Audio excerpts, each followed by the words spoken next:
All right, so welcome to this climate cafe about a sustainable Christmas. And it's going to be a little bit lighthearted, but based on some real themes. So basically, it's some tips and ideas around sustainability at Christmas based on some quite important and fundamental ideas that we can also take with us in the rest of the way we go about our lives.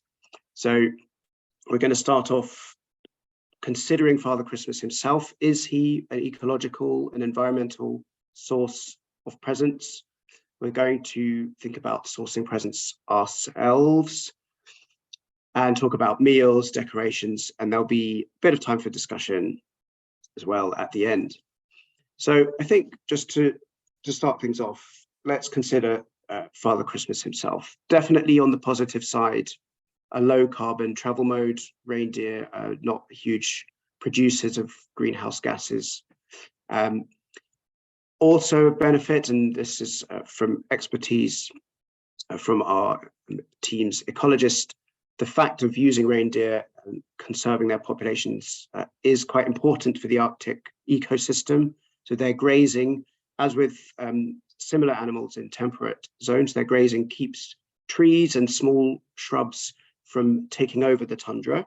So that allows the small native plant species to survive, stops the tundra from transitioning to sort of warmer, woody terrain.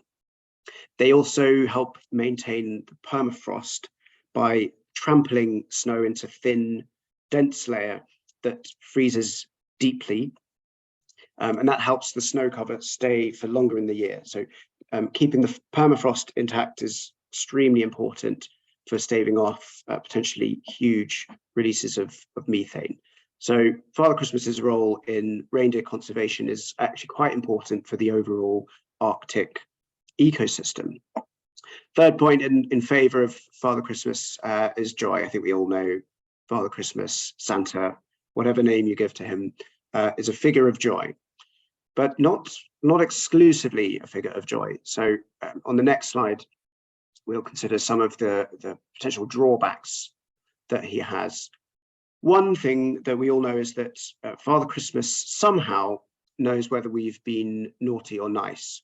Now, big question marks there about data collection, data protection. That's a potential violation of GDPR. We don't, there's no privacy policy, so big question mark, or even a big no around that.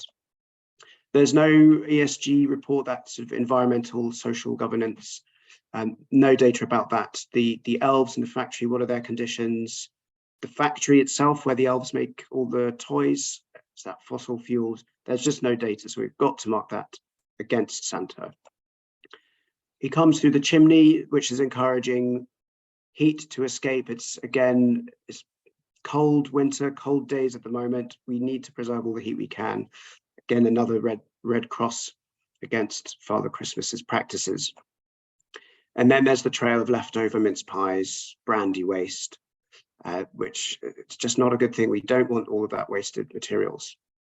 So it's on the scorecard, it's not looking particularly positive, but I think we can't disregard the joy factor and the cultural importance of Father Christmas. So what I have in the next slide is a proposal, and that's that what we should do as adults is just pretend to be Father Christmas. You know, we can even dress up and deliver presents, say that they're from Father Christmas, but actually get the presents ourselves. And we can trick all of the children into thinking that Father Christmas, a culturally important figure, is involved, but we can just be more sustainable in the way that we do it. So how do we do that? Well, shopping in general, but especially at Christmas time, we can think about circular economy principles. We have a previous Climate Cafe specifically on this topic that you can look up on the YouTube channel.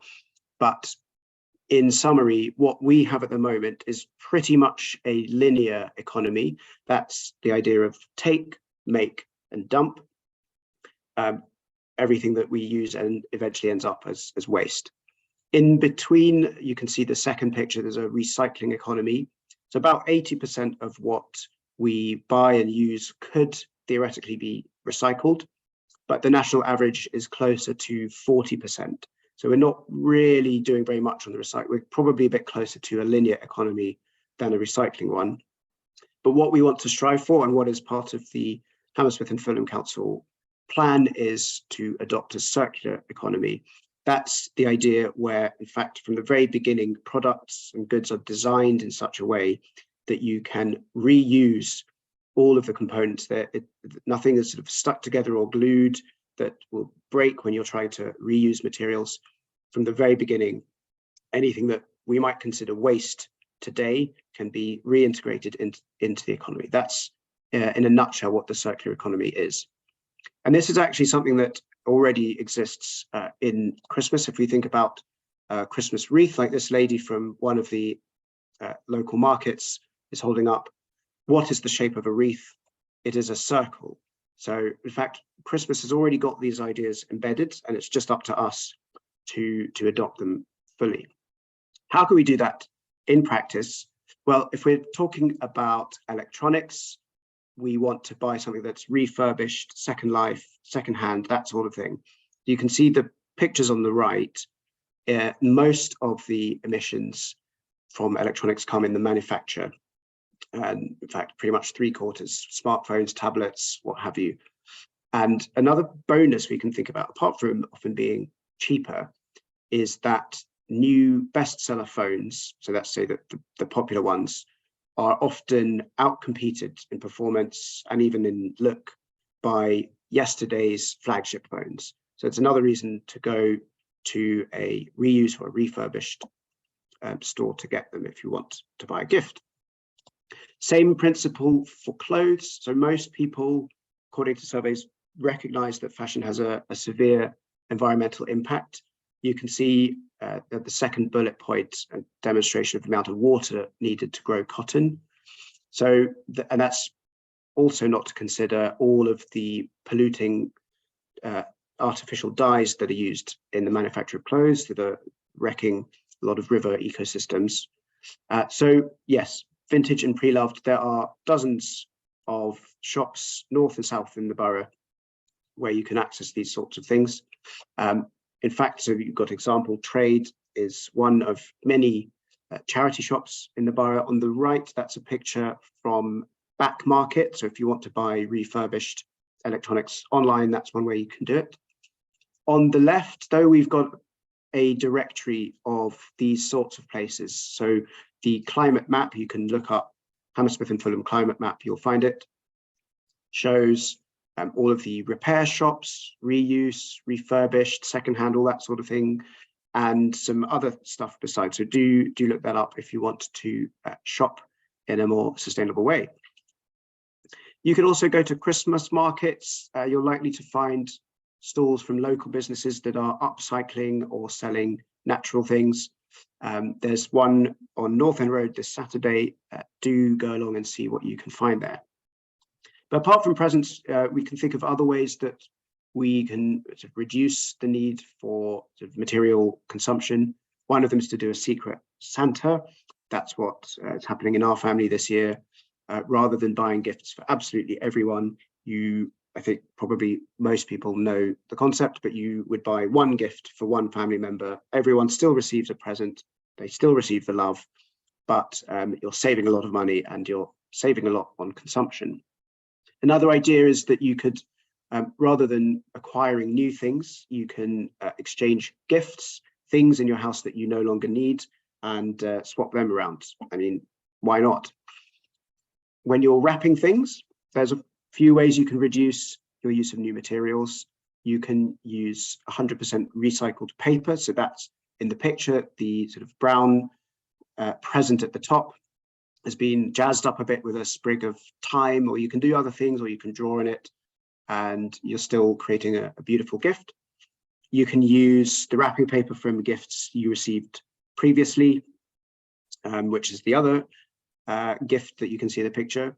Or if you've got the skill, why not use cloth and ribbons instead to present something in a beautiful way? A lot of wrapping paper cannot be recycled. So I think we just need to keep in mind a way we can reduce the amount of materials that we're using and turning to waste.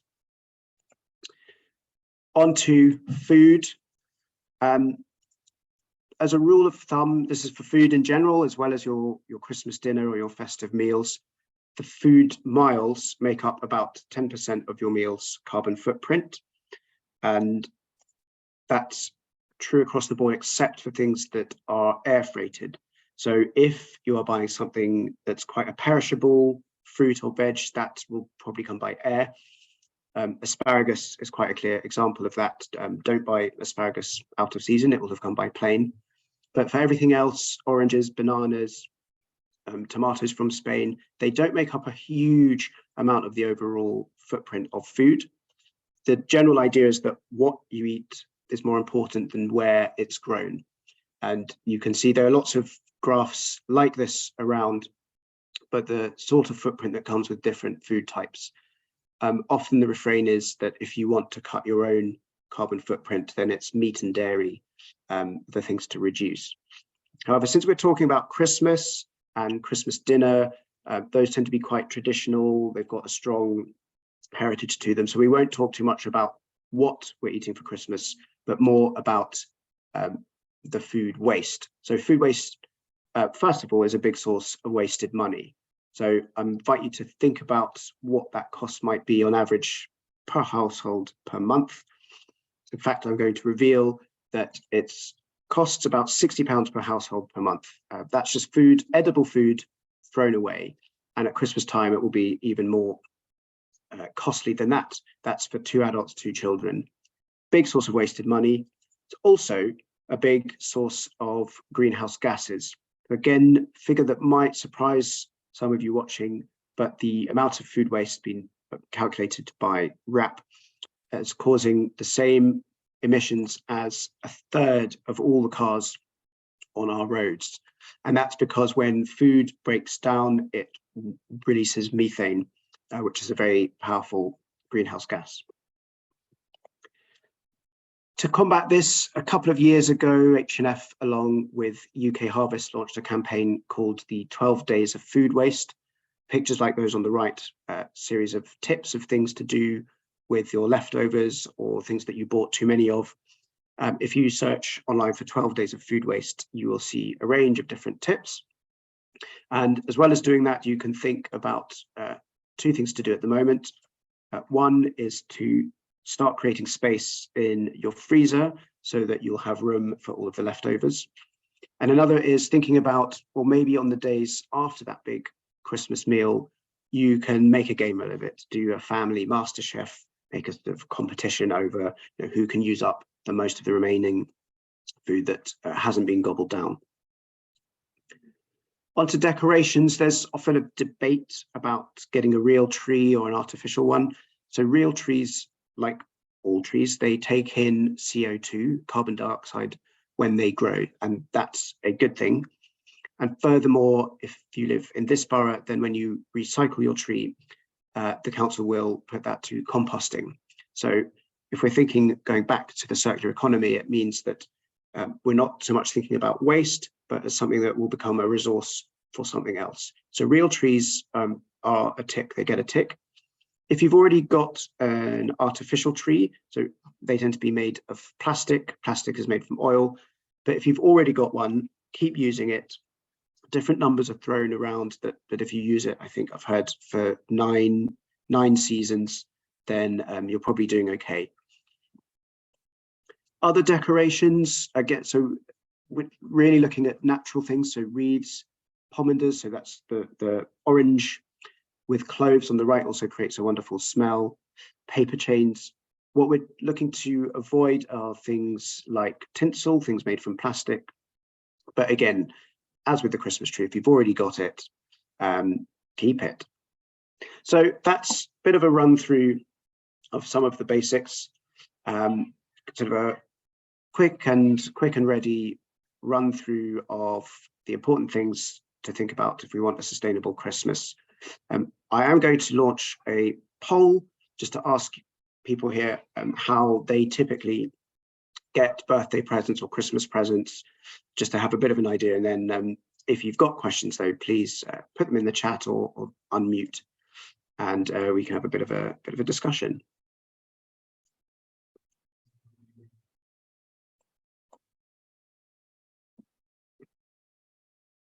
we'll give that poll another sort of 20, 30 seconds.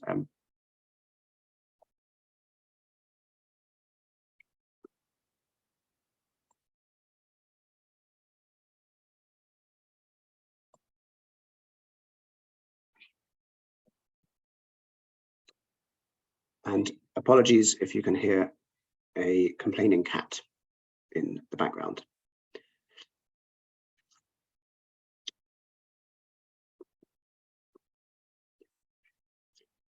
I think we'll end the poll then. Hopefully the results will now be displayed. Bit of a nice mixed bag, a couple of Scrooges. For those who can't see the results, two people self-voted as basically not giving presents and preferring misery. But a sort of a split between online shopping and local shopping or making of things. And I'm sorry, Philippa has asked, what if it's two options? I'm afraid I don't have the technical capacity to organize that. But thank you for participating. I'll stop the recording, but we can have, if we want, a bit of discussion